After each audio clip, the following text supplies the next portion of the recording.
आकाशवाणी का ये अहमदाबाद वडोदरा केंद्र है। प्रस्तुत है कार्यक्रम हिंदी जगत। प्रस्तुति दीपशिखा दुर्गापाल की।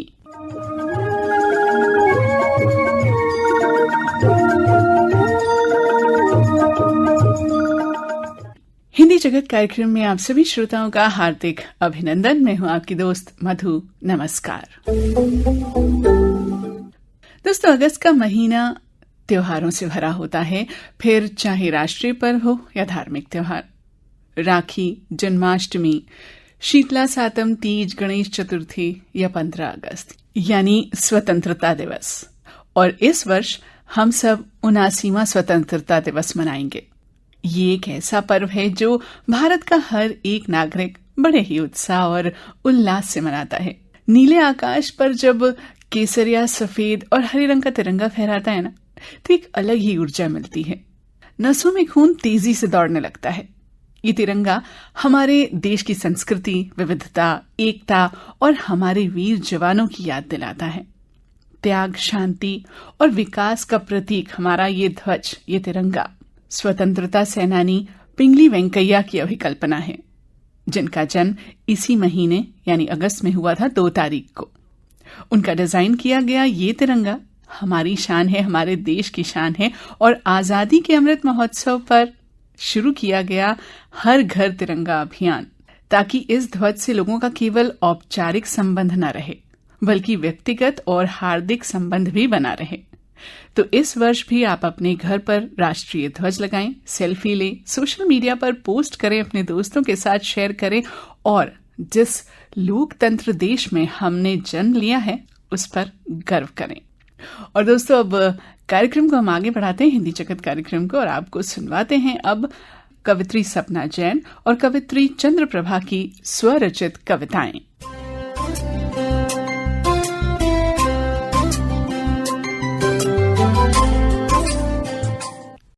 नमस्कार श्रोताओं, और चंद्रप्रभा जी आपको भी नमस्कार। नमस्कार सपना जी।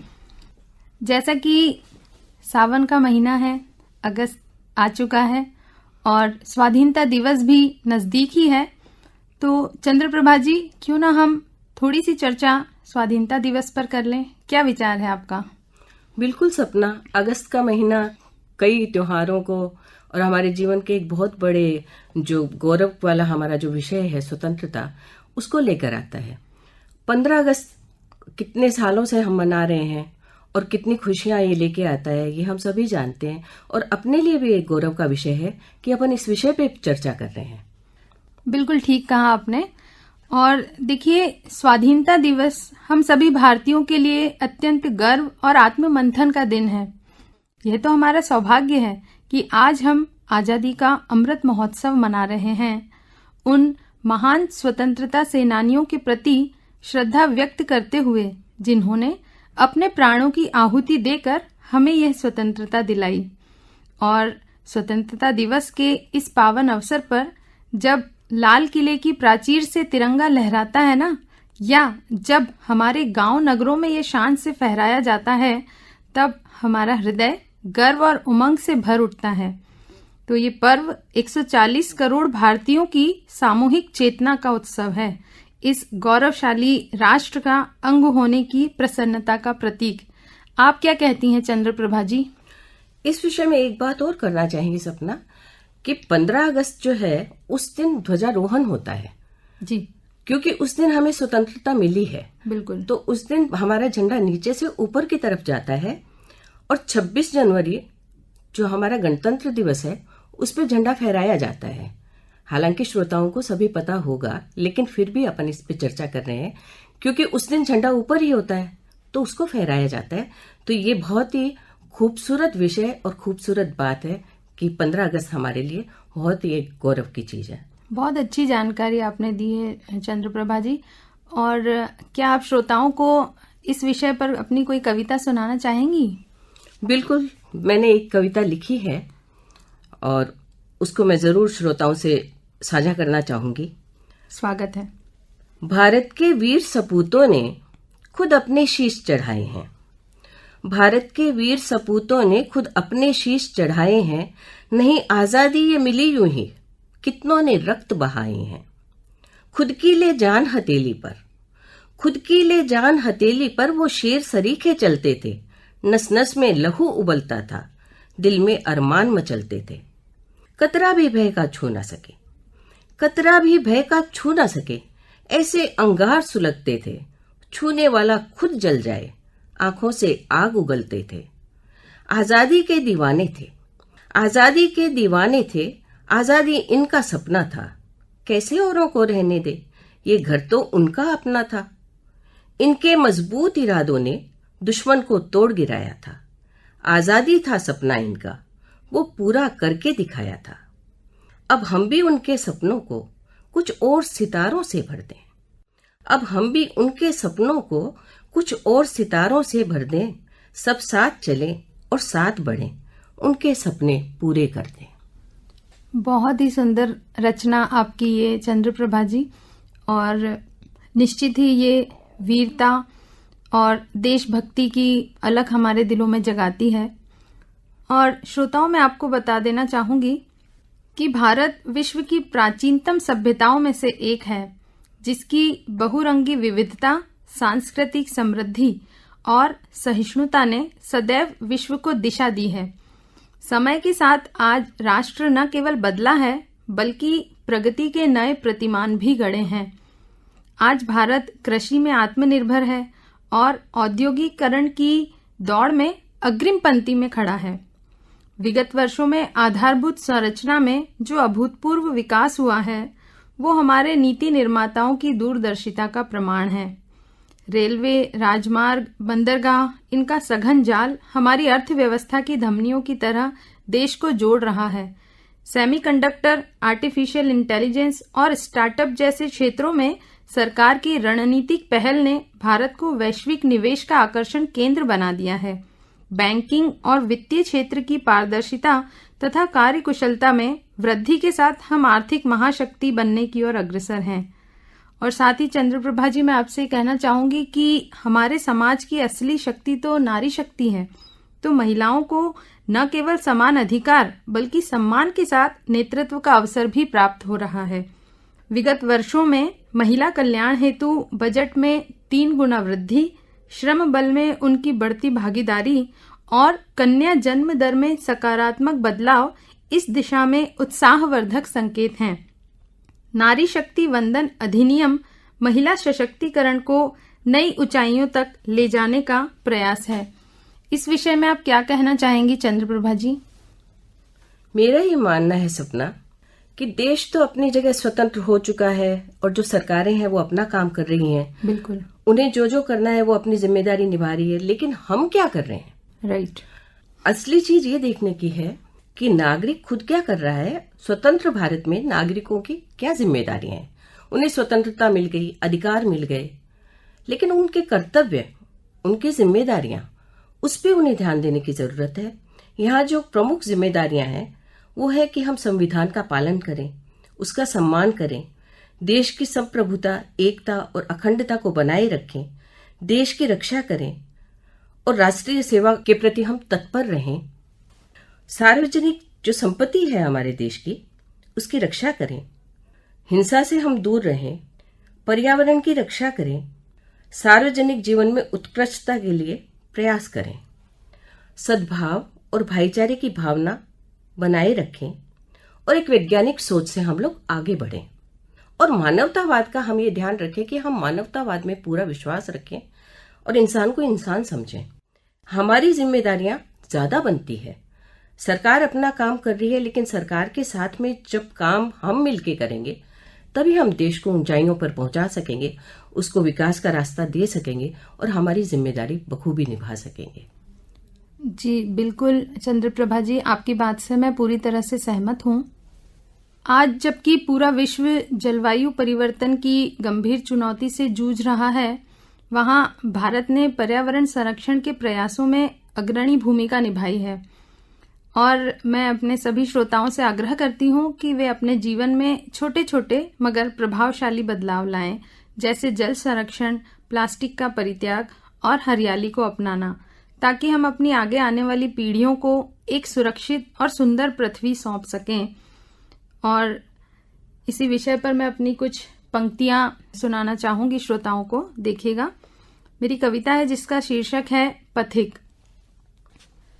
भोर होने जा रही है, गीत पंछी गा रहे हैं, देवता सूरज निकलकर रथ पे अपने आ रहे हैं, चांद भी कर्तव्य पूरा करके अपना जा रहा है, फूल हर डाली पे ताजा खुशबुएं ले आ रहा है, घंटियां कितनी सुरीली, घंटियां कितनी सुरीली मंदिरों में बज रही हैं, देवता से अपने मिलने भक्ति ने सब सज रही हैं, बेड़ियां आलस की डाले क्यों है अपने पाँव में, ओ पथिक तू क्यों पड़ा है पेड़ की इस छाँव में, हर कोई कर्तव्य पथ पर देख अपने चल पड़ा, जो समय का मोल समझे आदमी वो ही बड़ा, जो समय का मोल समझे आदमी वो ही बड़ा, अब तुझे भी जागना है, अब तुझे भी जागना है, नींद की आगोश से फर्ज पर लगना है अपने, तुझको पूरे जोश से फर्ज पर लगना है अपने, तुझको पूरे जोश से। बहुत सुंदर सपना, बहुत अच्छी कविता और बहुत सुंदर ढंग से तुमने सभी को समझाया है ये। धन्यवाद चंद्रप्रभा जी। और मैं चाहूंगी कि आप भी अपनी कोई कविता या रचना श्रोताओं के समक्ष प्रस्तुत करें। हाँ सपना, मैंने भी जीवन पे एक कविता लिखी है, क्योंकि जीवन एक ऐसा विषय है जिसके लिए जितना सोचो उतना कम है। कहने को तो ये कहते हैं कि जितना सहज जियोगे उतना अच्छा जियोगे, लेकिन फिर भी जीवन ऐसा है कि हर व्यक्ति जीवन को ही सोचता है, उसी के लिए प्रश्न करता है, उसी पे विचार करता है। तो मेरे भी विचार इसी पे कुछ चले हैं जो मैंने लिखे हैं, तो वो श्रोताओं से मैं साझा कर रही हूँ। स्वागत है। जीवन क्या है, जीवन क्यों है, ये प्रश्न निरंतर चलते हैं। जीवन क्या है, जीवन क्यों है, ये प्रश्न निरंतर चलते हैं। इन प्रश्नों में उलझे जाने कितने यौवनित ढलते हैं। जीना है जीवन को कैसे, जीना है जीवन को कैसे, ये भी तो एक पहेली है। इन प्रश्नों के हल पाने को कितने दीपक नित जलते हैं। जीवन नदिया के जैसा है, जीवन नदिया के जैसा है, इनकी एक जैसी कहानी है। चढ़ता जीवन, उठती लहरें, इनकी अपनी ही रवानी है। सबको लगता है जीवन को समझे तभी कुछ बात बने, सबको लगता है जीवन को समझे तभी कुछ बात बने। इन बातों से नहीं कुछ हासिल, अंदर की जोत जगानी है। जीवन नदिया की भांति बहे, जीवन नदिया की भांति बहे, तो फिर हलचल और शोर नहीं। चलता जीवन, बहती नदिया, इससे सुंदर कुछ और नहीं। गर दोनों बहे चलती लय में, गर दोनों बहे चलती लय में, और एक पल भी प्रतिकूल ना हो, दोनों को मिलता है अनंत, उससे आगे कोई छोर नहीं। धारा जो उल्टी बहती है, धारा जो उल्टी बहती है, दो कदम नहीं चल पाती है। उल्टा बहना मुमकिन ही नहीं, उल्टा बहना मुमकिन ही नहीं, अपना अस्तित्व गंवाती है। गर धारा खुद अनुकूल रहे, गर धारा खुद अनुकूल रहे, मैं ही नदियां हूं ऐसे बहे, तो फिर नदिया के साथ साथ धारा भी मंजिल पाती है। बहती धारा को तुम देखो, नदिया से संगत करती है। जिस ओर चले नदिया जब तक, वो भी उसके संग चलती है। धारा अब धारा नहीं रही, धारा अब धारा नहीं रही, अब तो वो भी नदिया ही है। खुद को खोकर, खुद को पाकर, नदिया नदिया संग मिलती है। जीवन जन्मों का साक्षी है, जीवन जन्मों का साक्षी है, सुंदर अनमोल खजाना है। इसको जी लो तुम सहज सरल, फिर क्या है जिसको पाना है। जीवन के प्रश्नों में उलझे तो तुम खुद को ही खोदोगे। मत भागो कस्तूरी मृग से, बस खुद के भीतर जाना है। जीवन क्या है, जीवन क्यों है, बस चुप साधो, कुछ भी ना कहो। जीवन दाता है साथ सदा, अब तुम भी उसके साथ रहो। जीवन से जीवन का संगम फिर पल भर में हो जाएगा। खुद से ही तुम खुद बोलोगे, कितना सुंदर है भाग्य अहो, कितना सुंदर है भाग्य अहो। बहुत ही प्यारी कविता है ये आपकी चंद्रप्रभा जी, और जितने सरल शब्दों में आपने जीवन की व्याख्या इसमें की है वो निश्चित ही मैं समझती हूँ कि श्रोताओं को पसंद आई होगी। और इस बारे में मैं ये कहना चाहूँगी कि जीवन को जितना सरल सहज हम जीते हैं, तभी सही मायने में हम अपने लक्ष्य तक पहुंच पाते हैं, जो हम सभी का एक ही लक्ष्य है कि अपने जीवन को सुंदर सरल बनाना। और ये कविता आपकी उसको बहुत सुंदर तरीके से व्याख्या करती है।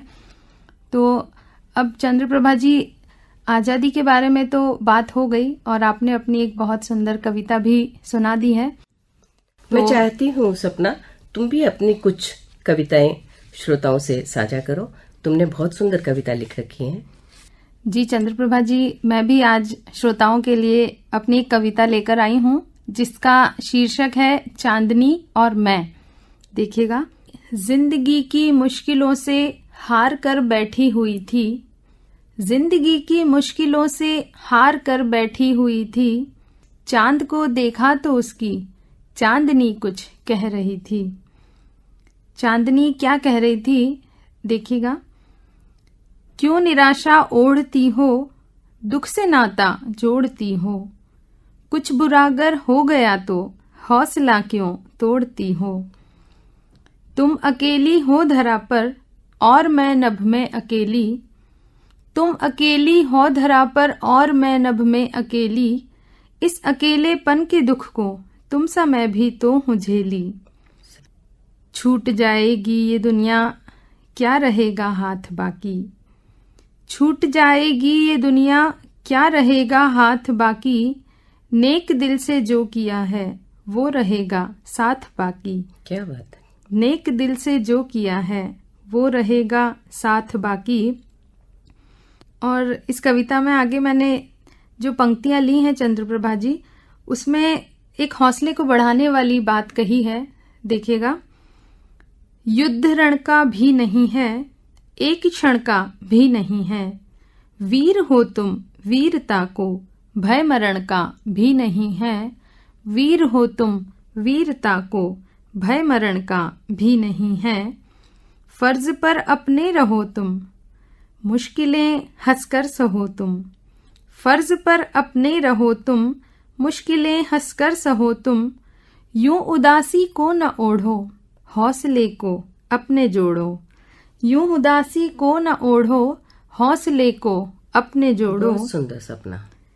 दिन भले मुझको दबा दे रात में मैं हूँ चमकती, दिन भले मुझको दबा दे रात में मैं हूँ चमकती, रोकने से बादलों के चांदनी देखी है रुकती, चांदनी की बात सुनकर मैं भी सहसा सोचती हूँ, चांदनी की बात सुनकर मैं भी सहसा सोचती हूँ, क्या है मेरे पास बाकी बेहतरी की आस बाकी, क्या है मेरे पास बाकी बेहतरी की आस बाकी, तो मुझे मिल जाएगा सब है अगर विश्वास बाकी, तो मुझे मिल जाएगा सब है अगर विश्वास बाकी। क्या बात।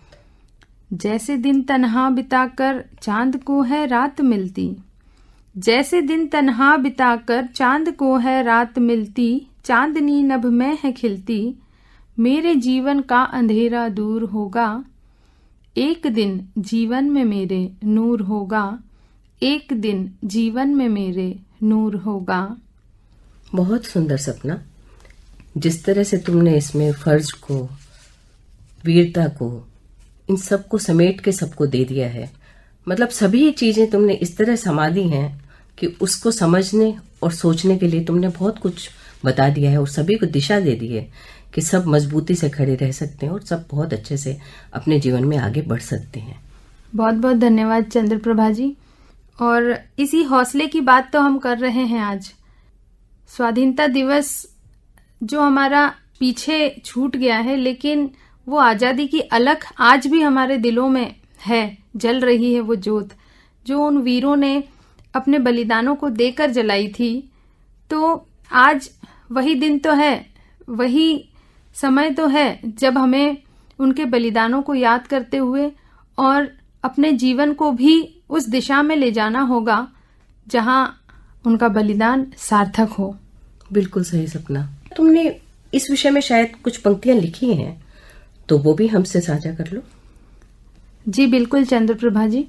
पंक्तियां ऐसी हैं कि नव प्रभात की नई किरण से स्वर्णिम हुआ उजाला है।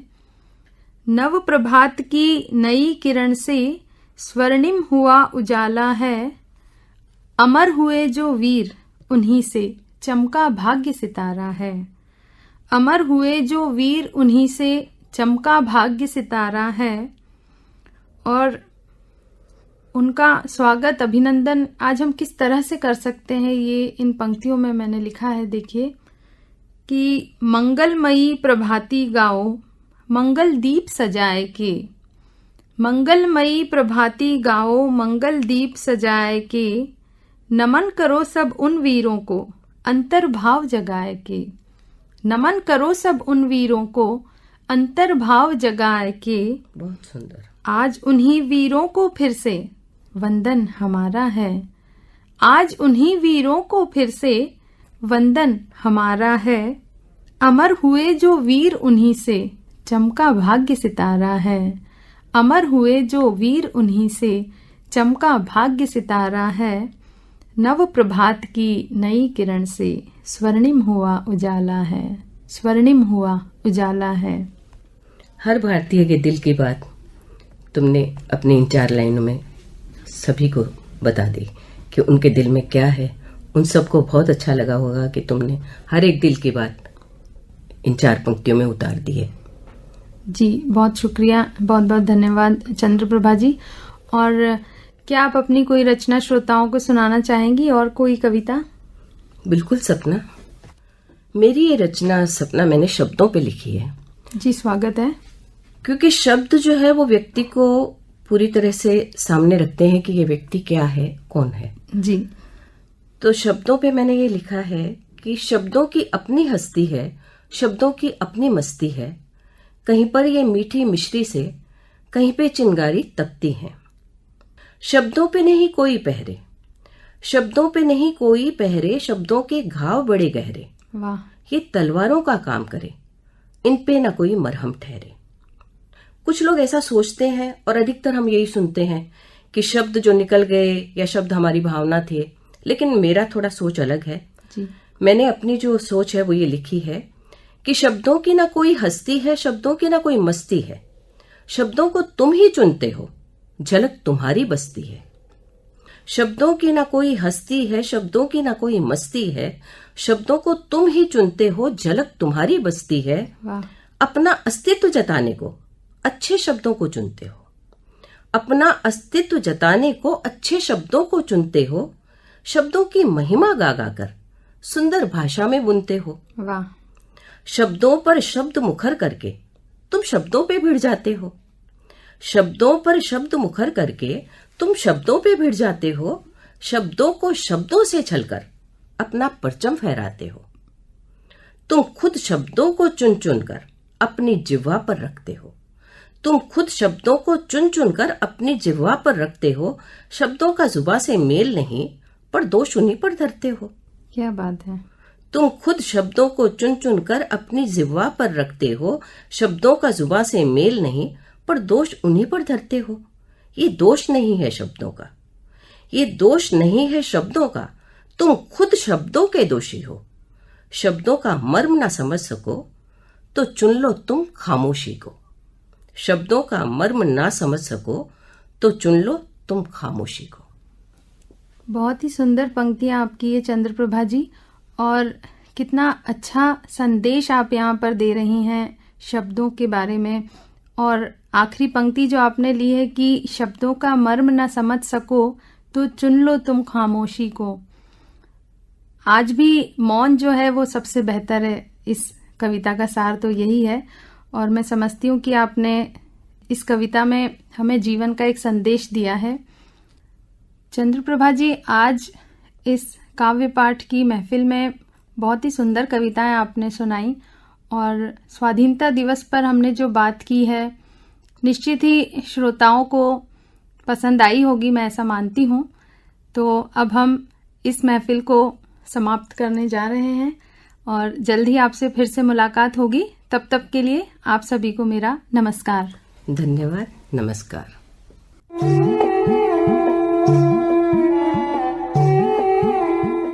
तो दोस्तों, अभी आप सुन रहे थे कवित्री सपना जैन और कवित्री चंद्रप्रभा को। उनकी स्वरचित कविताएं उनकी ही आवाज में हमने आपको सुनवाई अभी। और अब इस कार्यक्रम से मुझे यानी मधु को इजाजत दीजिए। आपसे फिर मुलाकात होगी। तब तक के लिए अपना ख्याल रखिए, खुश रहिए, मस्त रहिए। नमस्कार।